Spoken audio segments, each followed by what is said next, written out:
Magandang araw po sa inyong lahat. Ako po si Dr. Miguel Santos, ang inyong lingkod, isang doktor na dalubhasa sa pag-aalaga ng ating mga nakatatanda.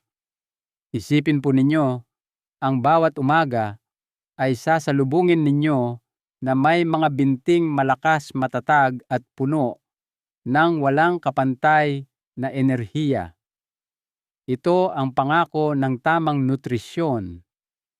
Ang panghihina ng kalamnan, masasakit na pulikat, at ang patuloy na takot na baka matumba ay maaari na nating iwanan sa nakaraan.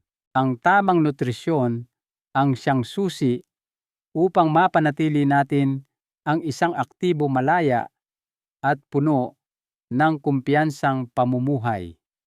Ngayon ating tatalakayin at bibigyang linaw ang 7 pinakamabibisang bitamina at mineral na tutulong sa inyo na magkaroon ng malakas at matatag na mga binti. Ang mga mahahalagang sustansyang ito na nagpapahusay sa paggana ng kalamnan, nagpoprotekta sa densidad ng buto, at nagpapabuti sa sirkulasyon ay maaaring magdulot ng malaking pagbabago sa inyong pang-araw-araw na pagkilos at pangkalahatang kalusugan. Kung kayo man ay mahilig sumayaw, maglakad-lakad sa parke, o simpleng nais na manatiling malaya at kayang tumayo sa sarili ninyong mga paa, ang talakayang ito ay para sa inyo. Ikinagagalak ko pong malaman kung saan man kayo sa mundo nanonood ngayon. Bago tayo magsimula, huwag po kayong mag-atubiling magtanong o mag-iwan ng komento sa ibaba. Sama-sama tayong bumuo ng isang mas malusog at mas matatag na kinabukasan. 1. Vitamina D. Para sa densidad ng buto, lakas ng kalamnan at balanse. Habang tayo ay nagkakaedad, natural lamang na nagbabago ang ating katawan. Ang isa sa mga pagbabagong ito ay ang unti-unting pagbaba ng densidad ng ating mga buto at masa ng kalamnan. Dahil dito, ang mga gawaing dati simple lamang ay nagiging isang malaking hamon.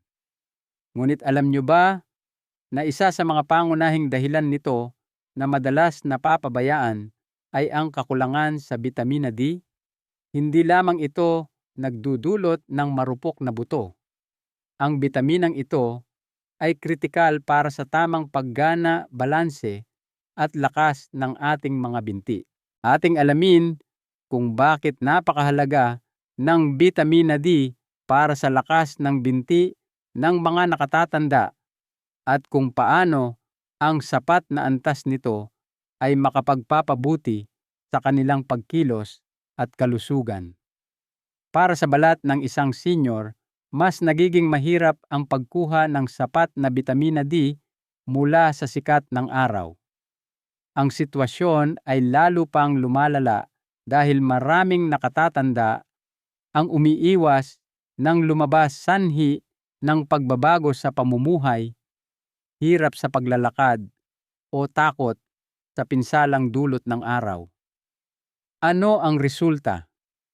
Isang sistematikong panghihina na unti-unting nagpapahina sa mga kalamnan at nagiging sanhi ng pangangatal ng mga binti. Ang mababang antas ng bitamina D ay direktang naiuugnay sa panghihina ng kalamnan at mas mataas na panganib ng pagkahulog sa mga matatanda. Ayon sa maraming pag-aaral, ang bitamina D ay nakakatulong na maiwasan ang mga aksidente at bali sa pamamagitan ng pagpapalakas ng mga hibla ng kalamnan, pagpapabuti ng koordinasyon, at pagpapahusay ng balanse.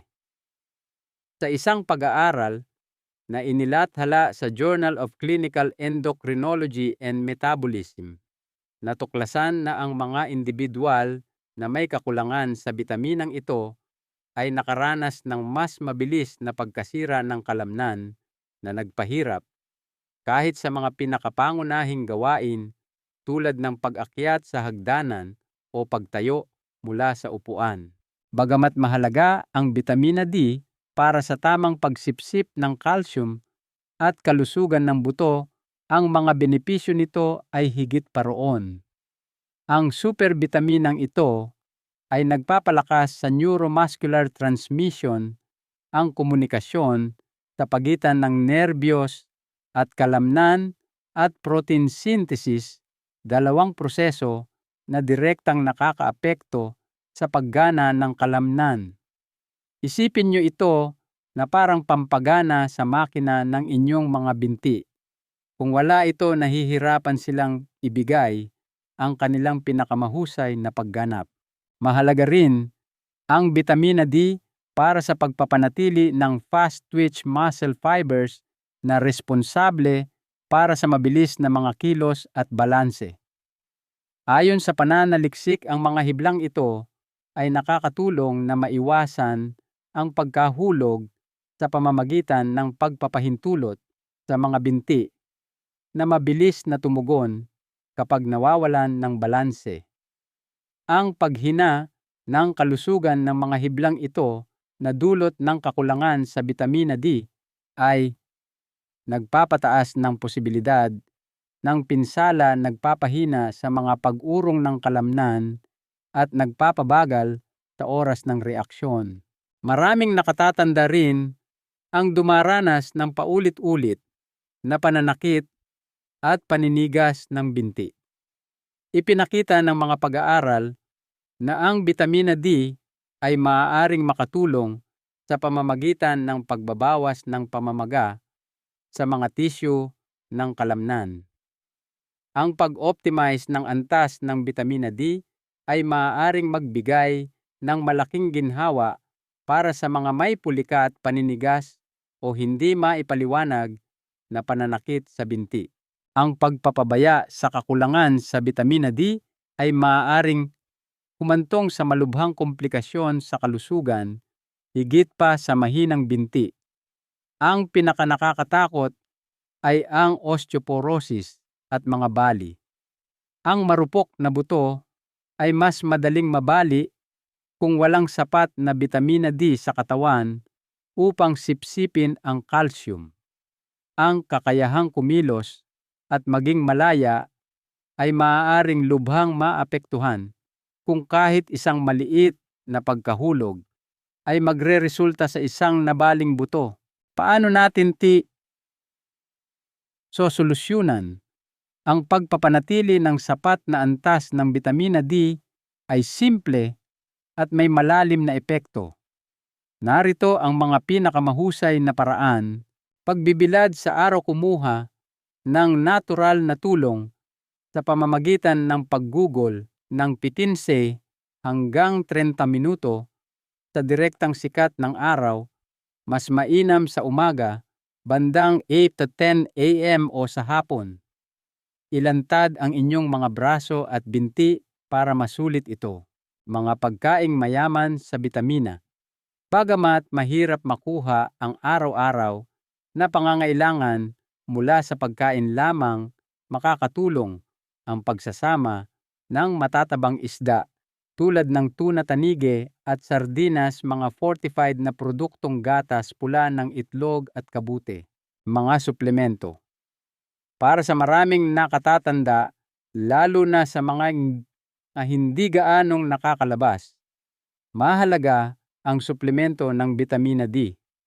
Inirerekomenda ng karamihan sa mga eksperto ang 800 hanggang 1,000 IU bawat araw para sa pinakamainam na kalusugan ng buto at kalamnan, bagaman maaaring kailanganin ang mas mataas na dosis para sa mga may malubhang kakulangan sa ilalim ng gabay ng doktor. 2. Calcium. Kritikal para sa buto, kasukasuan at paggana ng kalamnan. Ang mineral na calcium ang pundasyon ng ating mga buto.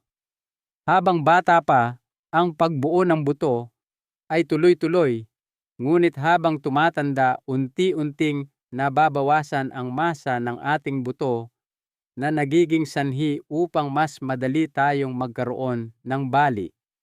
Ang mga binti ay partikular na vulnerable rito.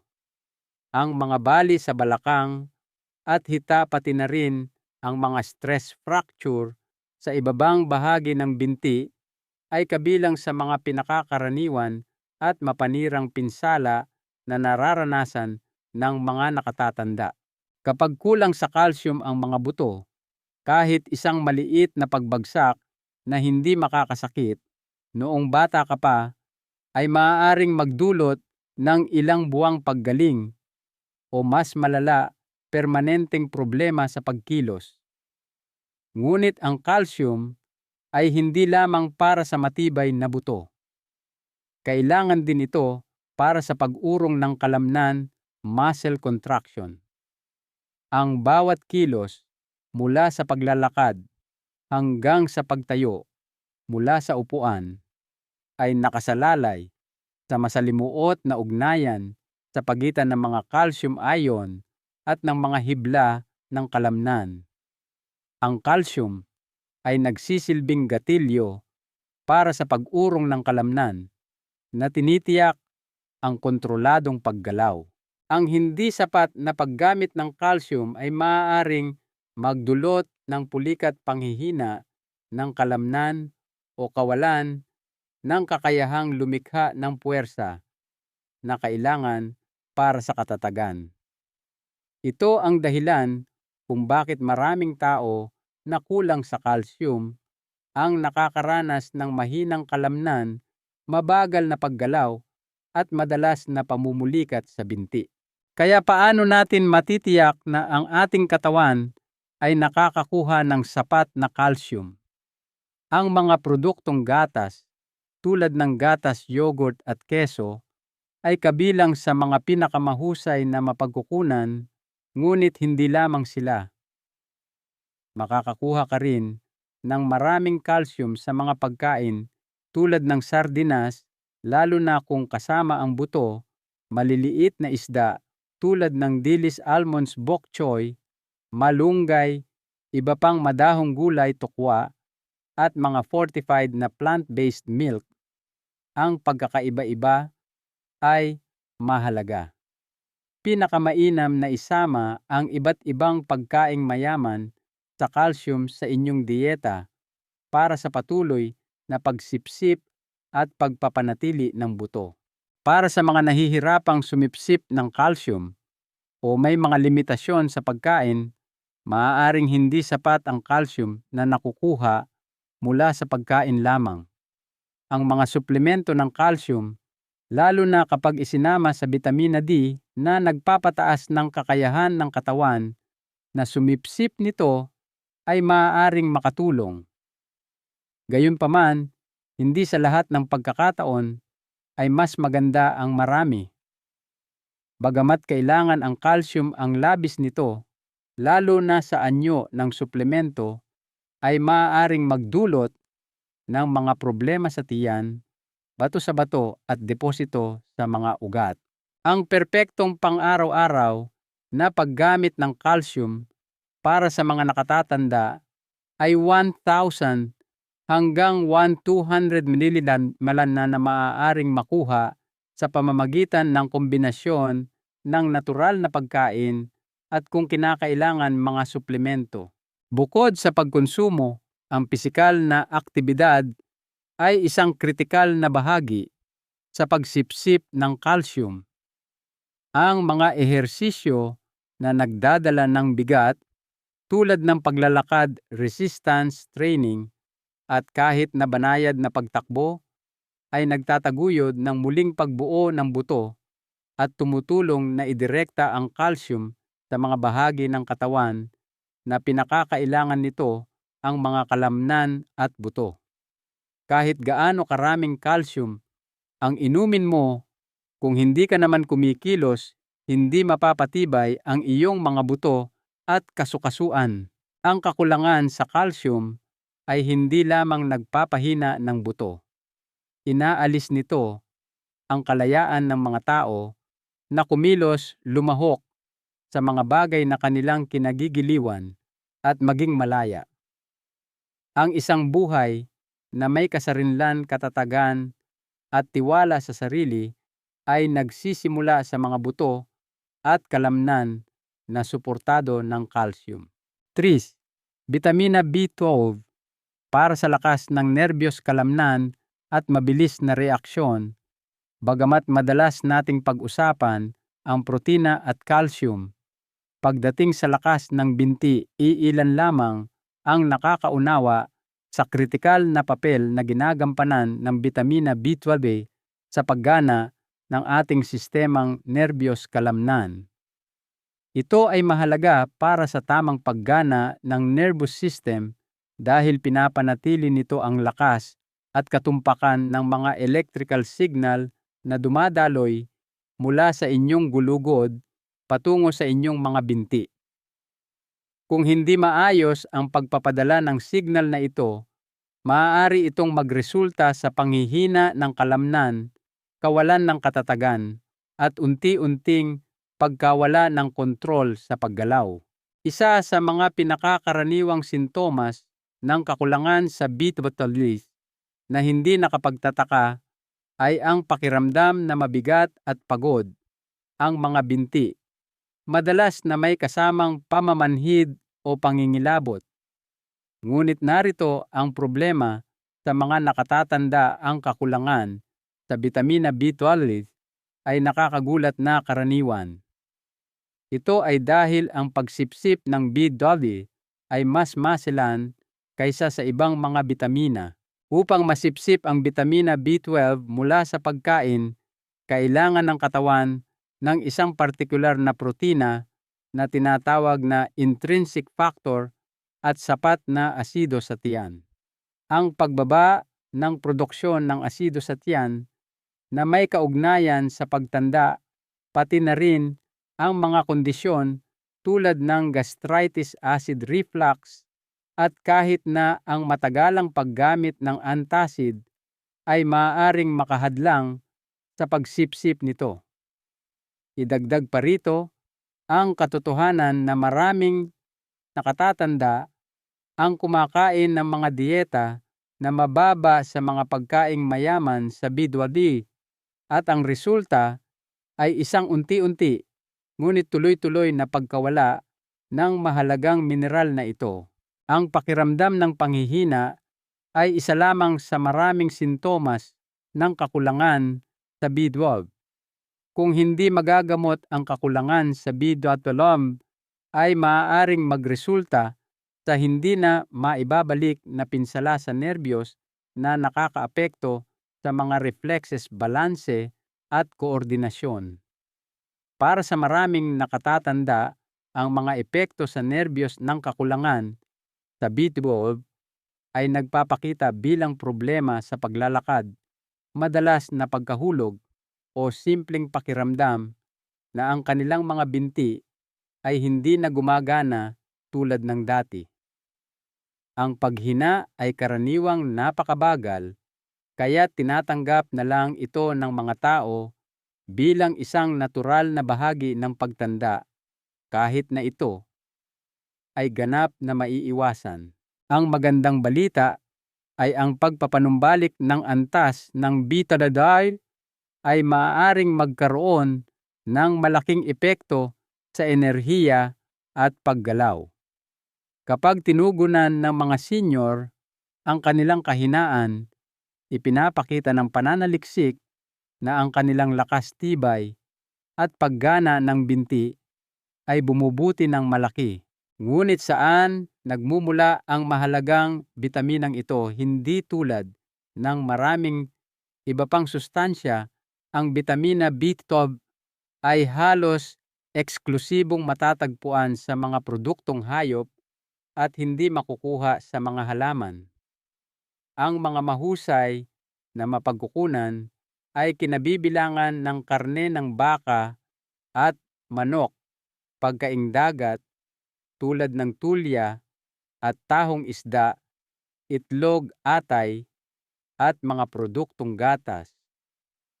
Para sa mga sumusunod sa mga plant-based na dieta, o may mga problema sa pagsipsip, kailangan ang mga tableta ng B12 o mga pagkaing pinatibay ng B12 tulad ng mga cereal at plant-based milk.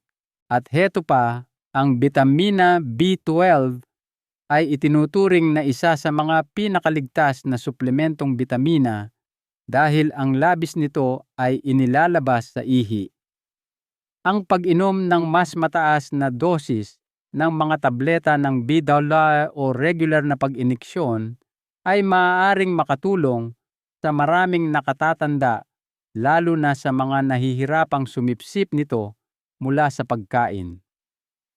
Ang regular na pagsubaybay sa pamamagitan ng pagsusuri sa dugo ay maaaring mapanatili ang pinakamainam na antas at maiwasan ang mabagal na pagkawala ng paggana ng binti. Ang pinakamahalagang dapat tandaan ay ito: ang pagkakaroon ng malakas na binti ay higit pa sa pisikal na lakas.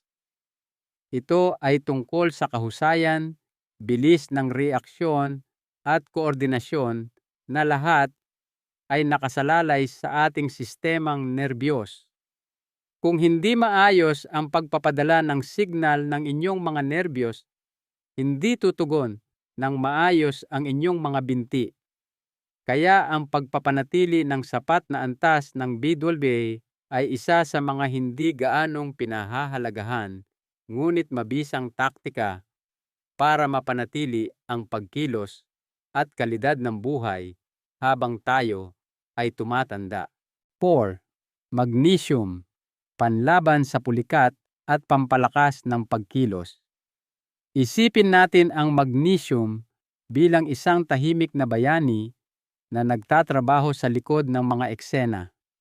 Sa bawat hakbang na iyong ginagawa, pinapadali ng magnesium ang maayos na pag-urong at pag-relax ng iyong mga kalamnan. Ito ang nagsisilbing master regulator ng aktibidad ng kalamnan, sumusuporta sa tibay, binabawasan ang pagkapagod, at pinipigilan ang mga pulikat. Ang pulikat sa binti at restless leg syndrome ay kabilang sa mga pinakakaraniwan, ngunit hindi gaanong natutukoy na mga senyales ng kakulangan sa magnesium. Ang mga pulikat sa gabi na nakakaapekto sa maraming nakatatanda ay nagpapahirap sa pagtulog at pagbangon sa umaga. Ito ay higit pa sa isang abala. Ito ay nangangahulugan na ang iyong katawan ay nahihirapan na kontrolin ang pag-relax ng iyong mga kalamnan. Para sa mga dumaranas ng tensyon sa kalamnan o hindi sinasadyang pag-urong, mahalaga ang magnesium dahil ito ay tumutulong na pakalmahin ang mga sobrang aktibong signal ng nerbiyos. Ngunit hindi lamang sa kalamnan mahalaga ang magnesium. Kailangan din ito para sa densidad ng buto at malusog na kasukasuan. Pagdating sa kalusugan ng buto, karaniwang calcium ang bida, ngunit mahalaga ang magnesium upang gumana ng maayos ang calcium. Kinokontrol ng mineral na ito ang paglipat ng calcium. Tinitiyak na ito ay napupunta sa mga buto sa halip na sa mga malambot na tissue, kung saan maaari itong magdulot ng sakit at paninigas sa mga kasukasuan. Ipinakita ng pananaliksik na ang mga nakatatanda na may mas mataas na paggamit ng magnesium ay may mas matibay na buto at mas mababang saklaw ng mga bali.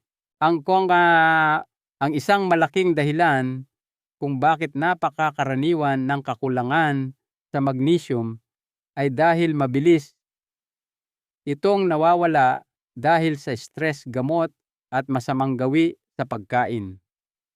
Maraming gamot tulad ng diuretics, proton pump inhibitors at ilang gamot sa presyo ng dugo ay nagpapababa ng antas ng magnesium.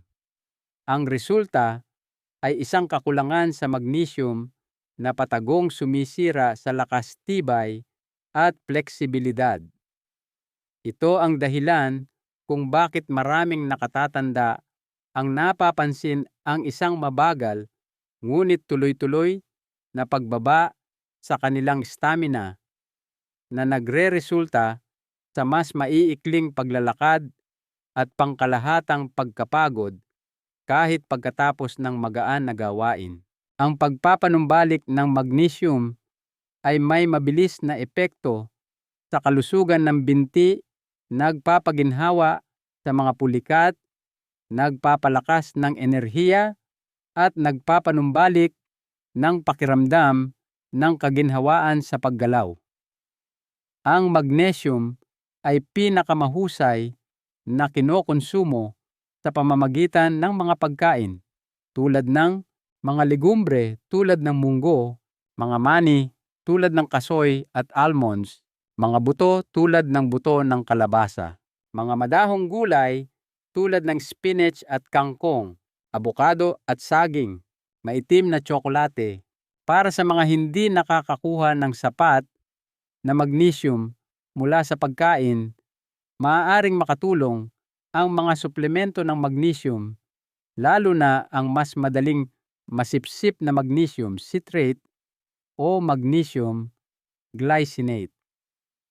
Kapag naibalik ang antas ng magnesium, isang nakamamanghang pagbabago ang nagaganap. Ang mga binti na dati mahina at mabigat ay tumutugon ng may mas sigla. Para sa mga dumaranas ng pulikat at paninigas, nakakaramdam sila ng ginhawa na nagpapabuti sa kanilang tulog at pagkilos. 5. Potassium. Para sa pulikat, tibay at suporta sa buto. Isipin po ninyo, ito pagbangon ninyo sa umaga, bigla na lang kayong makakaramdam ng matinding pulikat sa binti. Pamilyar po ba ito sa inyo? Ang mababang antas ng potassium ay maaaring maging sanhi ng iba't ibang sintomas at ang pinakakaraniwan ay ang pulikat sa kalamnan. Ang dahilan ay dahil ang potassium ay isang mahalagang tagapamahala ng aktibidad ng kalamnan na nagpapanatili ng tamang balanse ng likido sa loob at labas ng mga selula. Kapag masyadong mababa ang antas ng potassium, maaaring maganap ang pulikat at iba pang masakit na pag-urong ng kalamnan. Bukod sa pagiging isang abala, ang malubhang pulikat ay maaaring maging sanhi ng kapansanan para sa mga nakatatanda na maaaring mayroon ng mahinang sirkulasyon o masa ng kalamnan. Ngunit iyan ay simula pa lamang. Naranasan nyo na bang manginig ang inyong mga binti pagkatapos tumayo ng matagal o marahil ay nakaranas kayo ng paninigas na nagpapahirap sa paglalakad? Pinapadali ng potassium ang kontroladong paggalaw sa pamamagitan ng paghahatid ng mga signal mula sa mga neuron patungo sa mga kalamnan. Kapag mababa ang antas nito, mas nahihirapan ang inyong utak na magpadala ng mga signal sa inyong mga kalamnan sa binti na maaaring maging sanhi ng pakiramdam na mahina, nanginginig o hirap na iangat ng tama ang inyong mga paa. Lahat ng ito ay nagpapataas ng posibilidad na kayo ay matumba. At aminin natin, ang pag-iwas sa pagkahulog ay napakahalaga para sa mga senior. Nakakagulat na ang potassium ay mahalaga para sa matibay na buto, tulad din ng kahalagahan nito sa matibay na kalamnan. Tumutulong ito na i-neutralize ang mga acidic na sangkap sa katawan na maaaring unti-unting magbawas ng densidad ng buto. Ipinapahiwatig ng pananaliksik na ang isang dieta na mayaman sa potassium ay maaaring makabawas sa pagkawala ng buto na siya namang nagpapababa sa insidente ng osteoporosis at nagpapanatili ng lakas ng istruktura sa mga binti. Ang malaking tanong ngayon ay paano natin matitiyak ang sapat na paggamit ng potassium para masuportahan ang inyong mga binti. Biniyayaan tayo ng kalikasan ng napakaraming masasarap na pagkain na mayaman sa potassium. Maaaring saging ang una ninyong naiisip, ngunit iyan ay simula pa lamang. Makakakuha kayo ng maraming potassium mula sa mga pagkain tulad ng avocado, spinach at iba pang madahong gulay, beans at munggo, kahel, kamote, patatas lalo na kung kasama ang balat, saging lalo na ang saba, ang isang nilagang patatas may balat o wala ay mas marami pang potassium kaysa sa isang saging. Mahalagang isama ang iba't ibang mga pagkain ito sa inyong dieta araw-araw para sa tuloy-tuloy na sustansya ng inyong mga kalamnan at buto. Ang inirerekomendang pang-araw-araw na allowance para sa mga matatanda ay Tresol 400 mg para sa mga lalaki at Domang 600 mg para sa mga babae. Ang isang balanseng dieta na mayaman sa beans, prutas at gulay ay karaniwang makapagbibigay ng halagang ito. Ang mga may sakit sa bato, mataas na presyon ng dugo o anumang karamdaman na nakakaapekto sa antas ng potassium ay dapat kumonsulta sa doktor upang malaman ang tamang dosis para sa kanila. 6. Bitamina K, tamang paglalagay ng calcium at ginhawa sa kasukasuan. Kapag pinag-uusapan natin ang kahalagahan ng mga bitamina para sa matibay na buto, karaniwang calcium at bitamina D ang unang pumapasok sa isip. Gayunpaman, ang mga sustansyang ito ay hindi magiging epektibo kung walang bitamina K. Ang bitamina K ay nagsisilbing parang isang traffic controller o tagapamahala ng trapiko para sa calcium. Tinitiyak nito na ang calcium ay nadideposito sa mga buto kung saan ito nararapat sa halip na mamuo sa mga ugat o malambot na tissue kung saan maaari itong magdulot ng paninigas, mahinang sirkulasyon at sakit sa puso. Ito ay lalong mahalaga para sa mga nakatatanda.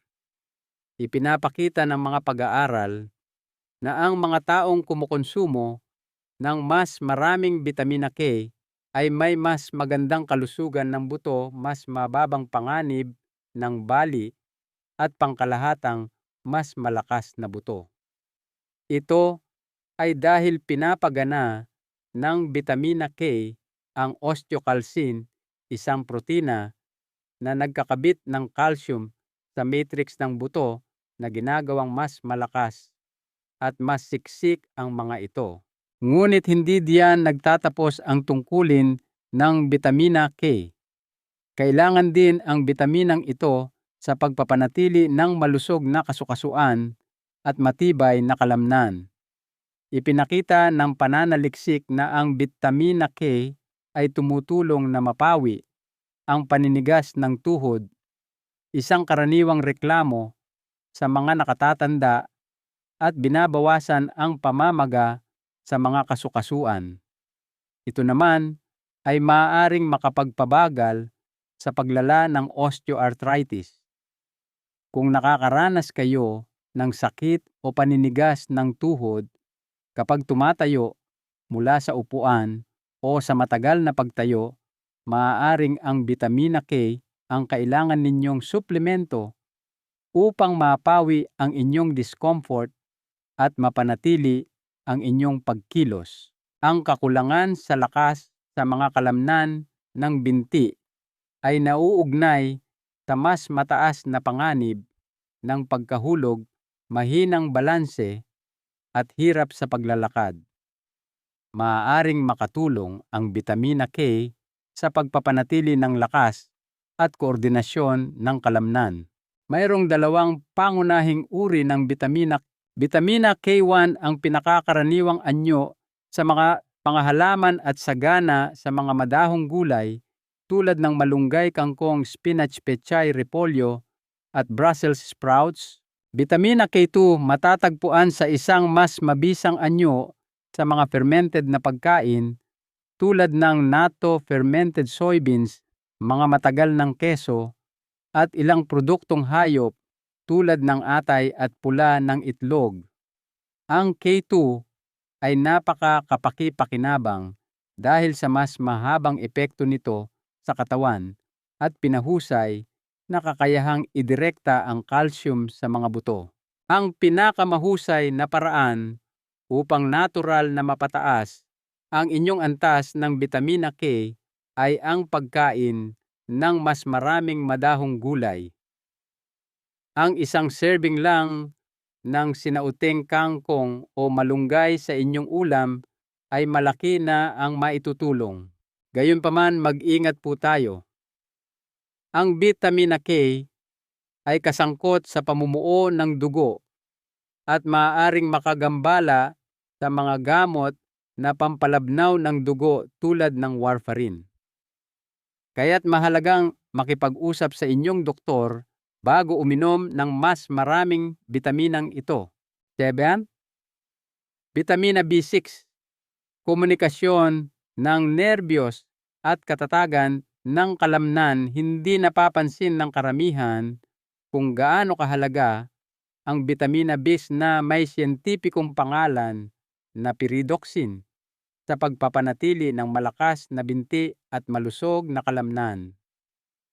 Bagamat maraming sustansya ang tumutulong sa paggalaw, ang bitamina B6 ay partikular na mahalaga para sa tamang paggana ng mga nerbiyos, paghilom ng kalamnan, at mahusay na paggamit ng protina para sa pagbuo at pagpapanatili ng masa ng kalamnan.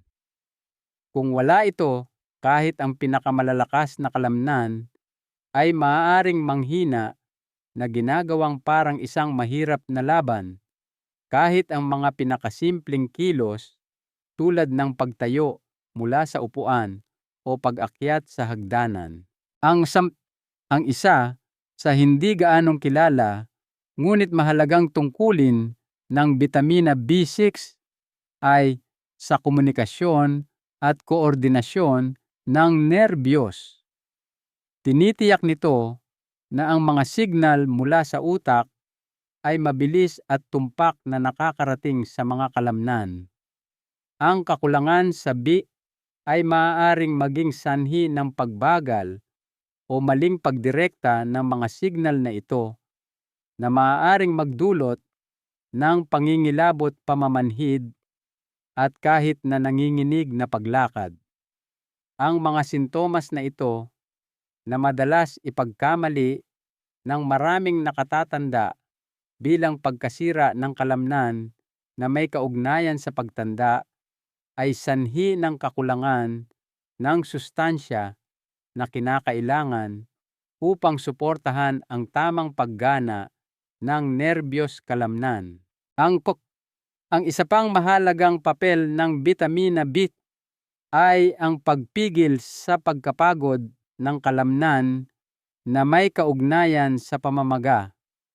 Nakakatulong ang bitamina B6 na kontrolin ang mga inflammatory response ng katawan na nagreresulta sa mas kaunting pananakit ng kalamnan at pagpapanatili ng fleksibilidad at katatagan.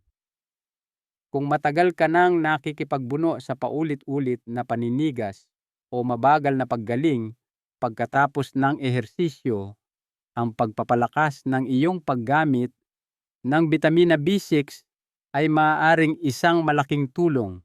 Bukod sa papel to sa mga kalamnan, mahalaga rin ang bitamina B6 para sa pagbuo ng mga pulang selula ng dugo, red blood cells.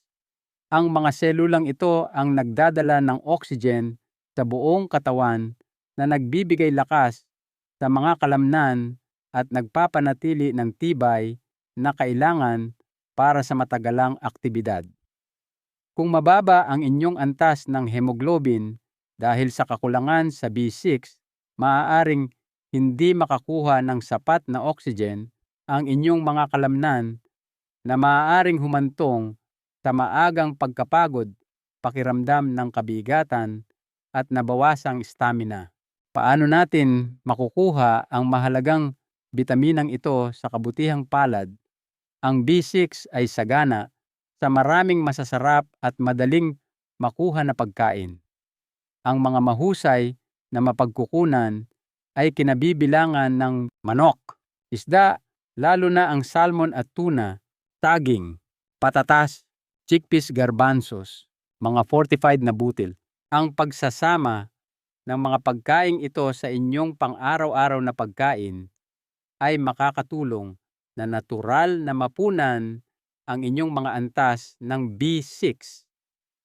Para sa mga may problema sa tiyan o hirap sa pagsipsip ng sustansya, maaaring kailanganin ang suplemento ng BIC. Ang mga bagkika, ang mga nakatatandang babae ay karaniwang nangangailangan ng mga 1 vitamina B6 araw-araw at 1,7 mg naman para sa mga lalaki.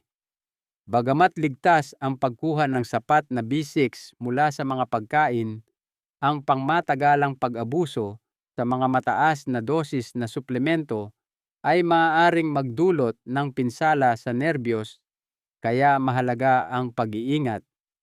Ang pinakamabisang taktika ay ang pag-prioritize sa isang balanseng dieta. Pangwakas na mensahe at payo mula kay Dr. Santos. Ayan po ang 7 haligi ng nutrisyon para sa malalakas at matatag na mga binti. Mula sa bitamina D na nagpapatibay sa ating mga buto hanggang sa bitamina B6 na nagpapanatili ng komunikasyon ng ating mga nerbiyos, bawat isa ay may mahalagang papel. Isang mahalagang aral sa buhay na nais kong ibahagi. Tandaan po ninyo, ang pagtanda ay hindi isang hatol o isang hadlang. Ito ay isang pribilehiyo at isang biyaya. Ang bawat araw na ipinagkakaloob sa atin ay isang pagkakataon upang maging mas malakas, mas malusog, at mas masaya. Ang pag-aalga sa inyong katawan sa pamamagitan ng tamang nutrisyon ay hindi lamang isang gawain. Ito ang pinakamataas na uri ng pagmamahal sa sarili at pasasalamat sa buhay na mayroon tayo. Ang inyong mga binti ang nagdadala sa inyo sa mga paglalakbay ng buhay, kaya't alagaan natin sila ng may pagmamahal at atensyon na nararapat sa kanila. Kung sa tingin ninyo ay nakatulong at nagbigay inspirasyon ang impormasyong ito, pakipindot naman po ang like o thumbs up button. Malaking tulong po ito upang makagawa pa kami ng mas maraming nilalaman na para sa inyo. Mayroon ba kayong mga katanungan, komento o mungkahi para sa mga susunod nating paksa? Ikinagagalak ko pong basahin ang mga ito sa comment section sa ibaba. Ang inyong mga karanasan ay mahalaga sa ating komunidad. At panghuli, upang hindi ninyo makaligtaan ang aming mga pinakabagong payo sa kalusugan, siguraduhing mag-subscribe at i-on ang inyong notifications. Ibahagi o i-share din po ninyo ito sa inyong mga kapamilya at kaibigan na maaaring makinabang sa kaalamang ito. Hanggang sa muli nating pagkikita, manatiling malusog, manatiling malakas, at laging maging positibo. Paalam po.